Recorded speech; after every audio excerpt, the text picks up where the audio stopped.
Now, I want to get busy on the first couple of subjects for today. Everybody that's okay, say I'm okay. Here's the first subject that I've found so interesting I want to share with you. Then I want to talk about personal development, the subject that I started listening to age 25 that revolutionized my whole life, from my mentor, Mr. Earl Schoaf.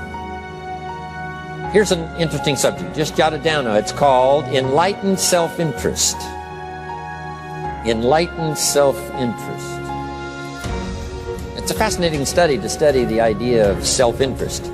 But just make this note, all of us, have self-interest. The key is for it to be enlightened so that everybody wins and no one loses. Our first interest is to survive. What does it take to survive? Our second interest is to succeed. What does it take to succeed? What does it take for me personally to survive and to succeed? Can I legitimately be interested enough in the things that help me both succeed and survive? And here's what I discovered. The answer is yes. It's possible to exercise self-interest, but to do it in such a way that no one loses, everyone benefits. Key phrase. Life was not designed to give us what we need. Life was designed to give us what we deserve. We do not reap a harvest in the fall because we need it. We reap a harvest in the fall because we deserve it. Not necessarily from a moral standpoint. Of course, there are some moral laws as well, spiritual and moral laws. But just the basic laws that simply say if you wish to reap, you must plant. So jot this down. Reaping is reserved for the planters. And the reason they reap is because they deserve it. They're the planters. They deserve to reap. Interesting Bible phrase that says, if you keep knocking, you'll find open doors. Good phrase to jot down. If you keep knocking, you'll find open doors. Doors of opportunity. Doors of a chance to meet someone. Doors open for association. Doors open to find someone special. Doors open to find a unique business colleague. If you keep knocking, the phrase says, doors of opportunity are open to those who continually knock. So we don't find open doors of opportunity because we need them. We find them because we deserve them. Only those who knock deserve to find an open door. But the promise is, if you continually knock, you'll find doors of opportunity. It says, if you search, you will find.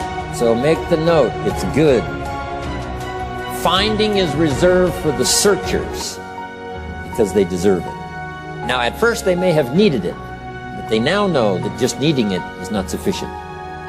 But if they need it, now they must qualify for it. The reason why you're going to be blessed with good ideas this weekend is because you've come searching. You've gotten on an airplane to come searching. You got in your automobile to come searching. You got here searching. Now you're ready to receive. For those who search, they will find answers. They will find plans, imagination to stir yourself into action for future benefit. So if you search, to find a good idea, you must go looking and searching. You've got to go to church. You've got to go to class. You've got to go to the seminar. You've got to go to the library. You've got to go to the books if you wish to find. Rarely does a good idea interrupt you. Rarely. But if you will search, you will find. So we get not what we need, but we get what we deserve. It says if you ask, someone has an answer. If you keep asking, the answers belong to you. Because by virtue of asking, you have qualified. So we don't get what we need, we get what we deserve. The mother on welfare should be taught in some small manner that hopefully she can begin deserving the welfare check. Not getting it because she needs it, but now starting to get it because she deserves it. If the welfare worker says to Mary, Mary, I brought a bucket of paint and a paintbrush, and the next time I come, if the door is painted and the fence here in front is painted, I give you the check for $450. Not that painting the door and painting the fence is worth $450. It's not worth that much, but it is the beginning of the process. So make that note. I want to begin the process of deserving. What would that be? What process should I begin engaging in to deserve good health, to deserve a good relationship, to deserve prosperity, to deserve an enterprise, to deserve the opportunity to build a city? What must I do to begin the process of deserving? So now the welfare worker comes back and the door is painted and the fence is painted. And now Mary gets the $450 to help take care of her children. Not because she needs it, but because she's beginning to deserve it. Then the welfare worker thinks of some other problem. She said, Mary, if these weeds are gone and this little garden is cultivated, when I come back, now that the door is painted and the fence is painted, if the weeds are gone and this little garden is cultivated, you get the $450. And step by step, a new life is emerging, learning the process of deserving it, not just needing it. We teach our children at home, right? Child says, I need $10. So that language doesn't work here. There's plenty of money here, and the vaults are full. But to say I need $10 is not how you open the vault. So the child says what? Wow, how can I get that $10 that I need? So here's what they learn to say. How could I earn $10? Now the vault opens up. Now the money starts to flow. How could I earn $10? What could I do to earn? Not to get the money because you need it. Maybe you need the money. That's, all of us have needs. Here the key is to figure out how to open the vault, how to open the bank, how to open this unbelievable flow of resources to come our way. And here's the key: to deserve it, not to need it. You can't walk out to the fields and say to the field, I need a crop. Here's what the field says. Here's what the ground says. Who is this clown that brings me his need but brings me no seed?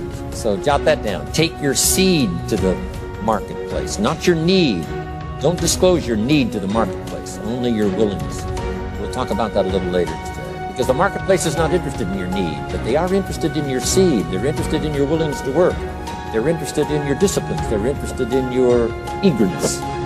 They're interested in your vitality and your work ethic. That's what the marketplace is interested in.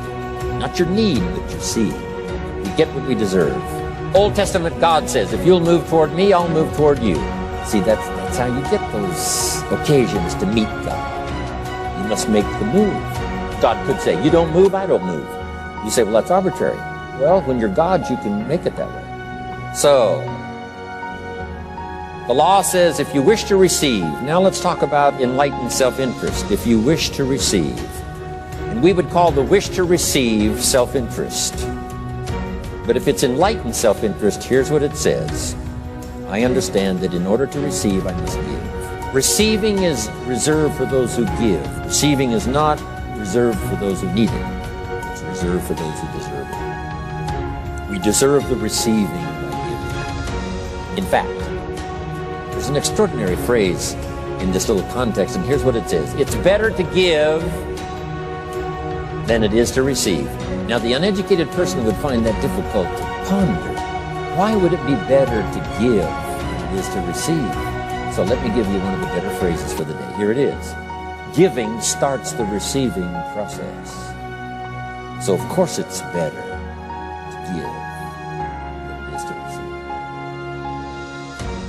How much receiving do you wish? You must start the giving process.